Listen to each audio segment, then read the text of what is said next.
What's up guys, it's Ben from Passion Planner with this week's Challenge of the Week. Hope you guys had a really great weekend. We're in our last week of February, so finish this month strong. So this week's challenge is, challenge yourself to live by the 1 minute rule this week. The rule states, if you notice a task that takes less than 1 minute to complete, do it now.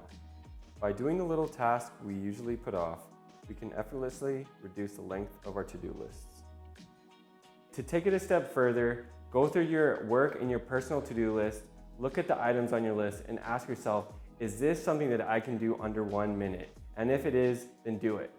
And if 1 minute seems too easy, bump it up to 5 minutes and do the same thing. Challenge yourself to avoid writing things in your to-do list that will take you under 60 seconds to do. That way you can focus on the things that will allow you to grow and accomplish the bigger things in your life this week.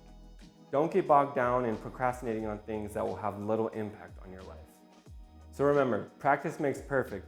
So take this week day by day and focus on implementing the 1 minute rule so you can avoid procrastinating on the little things so that you can worry about the bigger things that will have more impact on your life. So that's it for me. Hope you guys enjoyed these quick tips. Remember to have a great week, finish the month strong, and check back in next Monday for the challenge of the week. See you guys next time.